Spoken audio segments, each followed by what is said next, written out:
Olá, eu sou o pastor Adejarna Ramos. Hoje vamos estudar a lição de número 5, a unidade da raça humana. Estamos estudando acerca de antropologia bíblica, o estudo sobre o homem conforme é visto nas Escrituras. A lição de hoje, ela está baseada em Atos 17, versículos 22 a 28. É um texto que deve ser lido, pois é o texto que fundamenta a lição de número 5. O professor de escola dominical também deve atentar para os objetivos da lição. O objetivo geral desta lição é esclarecer que toda a humanidade provém de um único casal, Adão e Eva. E também, um objetivo específico, nós temos apresentar a unidade racial do ser humano, discorrer sobre a unidade linguística da humanidade e refletir sobre a unidade em Cristo. Bem, em relação à unidade, a unidade da raça humana é um ensino fundamental nas Escrituras. É um ponto importantíssimo da antropologia bíblica.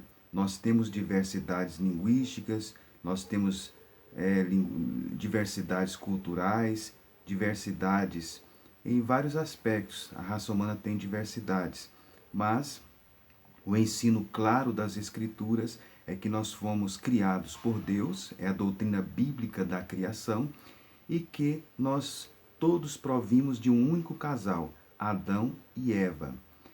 E, no princípio, Deus então nos criou e a partir de um casal que é Adão e Eva. Então, a unidade genética da raça humana, ela tem implicação, então, doutrinária muito importante para nós ao longo das Escrituras. A unidade da raça humana, ela recebe o nome, esse estudo recebe o nome técnico de monogenismo, o ensino segundo a qual toda a raça humana provém de Adão e Eva. Então, é o ensino bíblico acerca do monogenismo bíblico. É, portanto, o ensino de que toda a raça humana provém de Adão e Eva. Bem, a primeira parte da nossa lição fala sobre a unidade racial do ser humano. Primeiramente, o comentarista ele aborda sobre a origem divina do ser humano. O homem não é um ser divino, mas Deus o criou, né? Nós já vimos isso em aula anterior. O aparecimento do homem é um ato, é produto de um ato criativo de Deus e não é processo de evolução, né? É um ato criativo de Deus, assim nos apresenta então as Escrituras. Em segundo lugar, dentro do tópico 1 da primeira parte, a unidade racial do ser humano. Nós observamos que há vários relatos mitológicos acerca da humanidade, né? E esses relatos mitológicos, das mitologias pagãs, eles são contrariados pelas Escrituras. As Escrituras nos mostram a diversidade racial, a diversidade linguística, mas a Bíblia nos mostra que toda a raça humana provém de um só tronco genético, que é Adão e Eva. Isso é, conforme nós falamos, chamado então de monogenismo bíblico. A Bíblia então nos apresenta a verdade acerca da antropologia, né? Em segundo lugar, ele comenta essa questão da unidade da raça humana, ela é fundamentada nas Escrituras. Quais são os textos bíblicos que nós podemos utilizar para fundamentar o monogenismo bíblico? Bem, um dos textos é Gênesis 1, 26 a 28. A Bíblia nos mostra que todos os seres humanos procedem de um único tronco genético. Esse relato está em Gênesis 1, 26 a 28. E também no livro de Atos, capítulo 17, versículo 24 a 28. Atos 17, especialmente o versículo 26, Atos 17, 26, a Bíblia diz: "E de um só fez toda a geração dos homens para habitar sobre a face da terra." De um só. Olha bem, então nesse texto, Atos 17, 26, nós temos então um dos fundamentos bíblicos da monogenia bíblico, ou do monogenismo bíblico. O outro texto é o texto de Romanos 5, 12 a 16, ou seja, o monogenismo bíblico, o fato que nos é apresentado na Bíblia de que toda a raça humana provém de Adão e Eva, ele tem implicações doutrinárias ao longo da Bíblia, especificamente implicações soteriológicas. Em Romanos 5, 12 a 16, o apóstolo Paulo, quando ele apresenta a doutrina da justificação, no capítulo 5, versículos 12 a 16, ele faz um contraste entre Adão e Cristo. E ele apresenta então ele apresenta Adão como o primeiro homem, em quem toda a raça então morreu, teve a morte espiritual, e apresenta a pessoa de Cristo como aquele em quem nós temos a vida. Né? Então ele faz um contraste entre o primeiro homem e o novo homem que é Cristo. Se Paulo então faz um contraste entre o Adão e Cristo, então parte-se do pressuposto que Adão é, portanto, o primeiro homem. Então, o monogenismo bíblico é utilizado por Paulo na carta aos Romanos para fundamentar a doutrina soteriológica, mais precisamente a justificação. Bem, nós temos também Gênesis 12, o versículo 1. Deus disse que iria abençoar em Abraão toda as famílias da terra. Então, os fundamentos bíblicos da unidade da espécie humana. Né? A doutrina da salvação também, Jesus morreu por todos da raça humana. É o ensino também bíblico que nós cremos. Bem, então, a unidade racial do ser humano.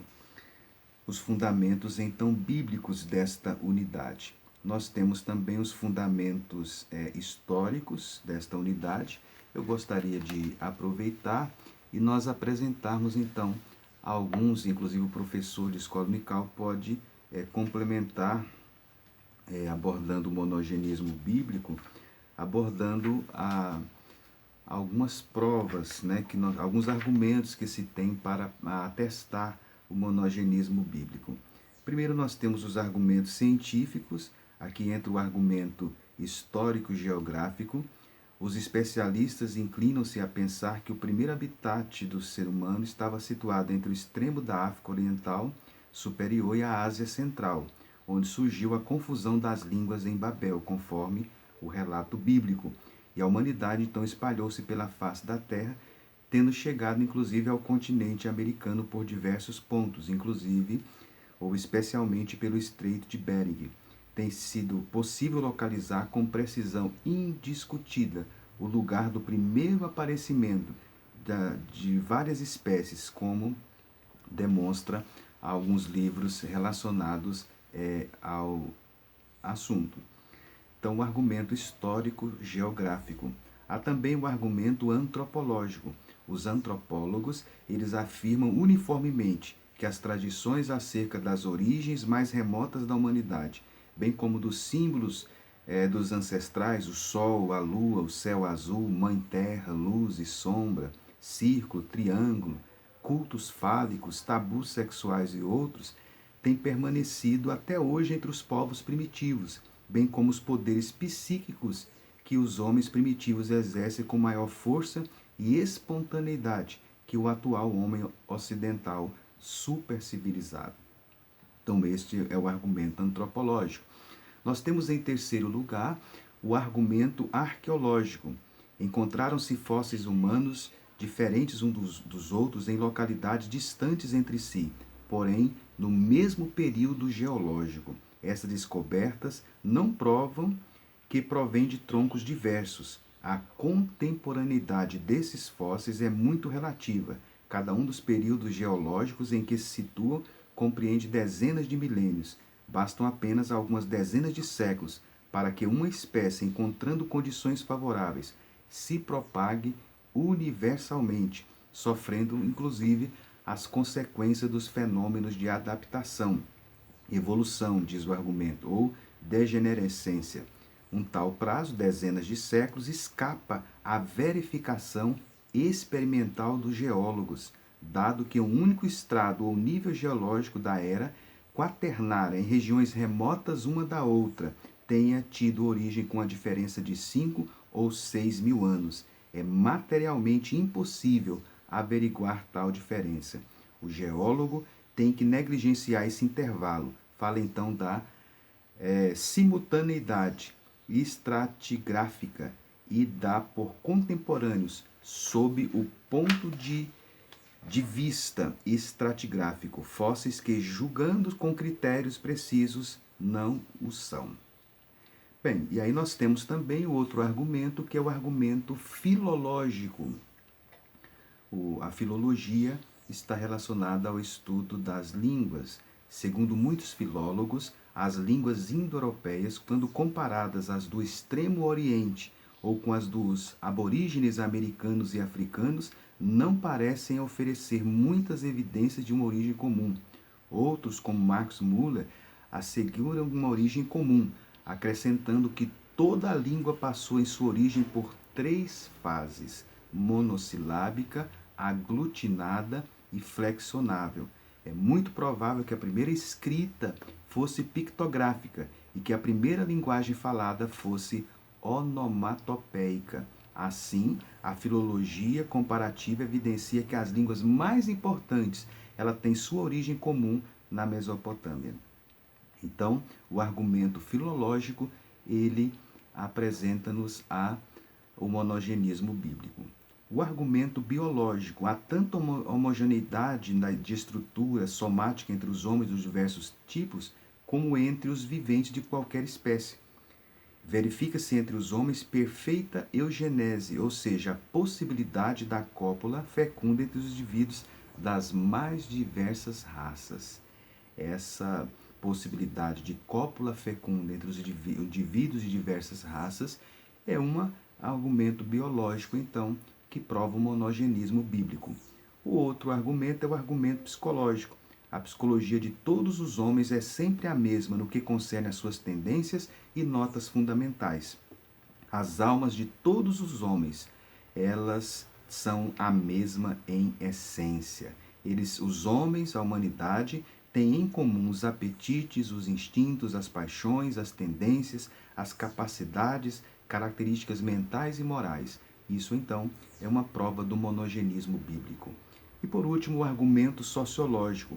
Há uma forma única, homogênea, idêntica, pela qual a sociedade ou a civilização e a indústria evoluem. Os fósseis têm comprovados, então, isto. O argumento, portanto, sociológico. E aí, os argumentos bíblicos nós já falamos, né? Então, nós temos Atos 17, 26, Gênesis 2, 5, temos o texto também de 1 Coríntios 15, 45 a 47, são textos que comprovam, então, o monogenismo, monogenismo bíblico. Bem, então, nessa primeira parte, nós vimos, então, a unidade racial do ser humano e já comentamos também a questão da unidade linguística original da humanidade, né?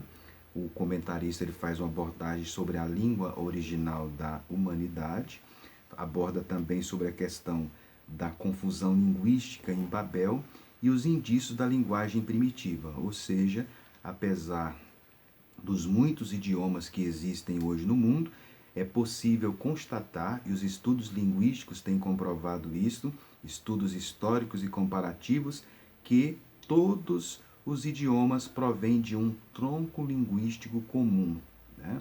Então, mesmo que existam elementos que separem uma língua da outra, mas os linguistas, os estudiosos acerca da língua, comprovam que há um tronco linguístico comum.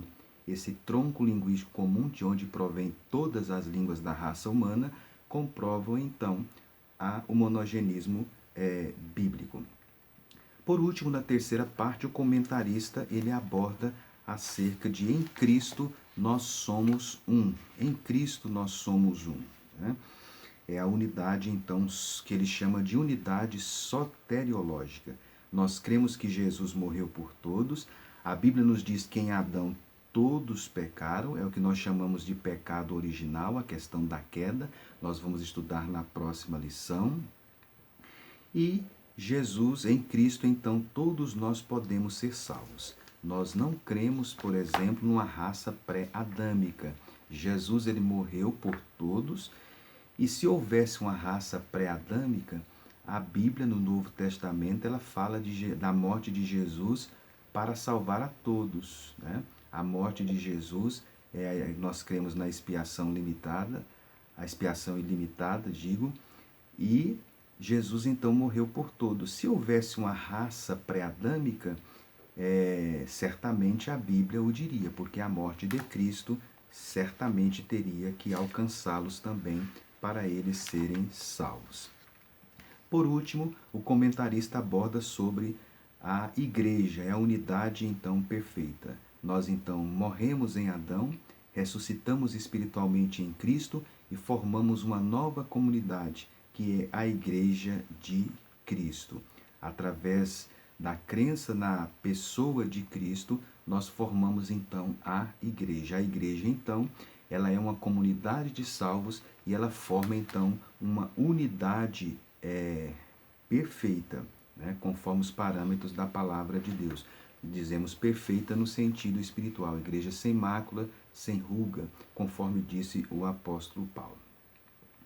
Bem, então, nesta lição, que o caro professor possa aproveitar este momento tão singular, tão importante, para apresentar então a doutrina bíblica do monogenismo bíblico. Este assunto é muito importante porque existem muitas crenças hoje distorcidas das escrituras em relação a este assunto. Então, recordando alguns pontos principais. O professor de escola dominical deve então definir o que é essa unidade da raça humana, o monogenismo bíblico, deve fundamentar o monogenismo bíblico tanto nos elementos das ciências, como também no elemento bíblico, que conforme nós expomos ao longo da lição, e no caso da lição explora bem a questão da unidade linguística e também que nós somos um em Cristo. Então, que o professor possa destacar esses elementos principais de comprovação do monogenismo bíblico e fazer a devida aplicação, inclusive no aspecto de salvação soteriológico, mostrando então a unidade que nós também formamos na pessoa de Cristo. Portanto, caro professor de escola dominical, que Deus possa então abençoar a cada um e que você possa orar, comprovar sempre com as leituras bíblicas, mostrando para a classe os fundamentos. É importante que se leia os textos bíblicos, porque a escola é uma escola bíblica, para fundamentar então o ensino deste domingo. Portanto, que Deus abençoe a todos e até a próxima lição.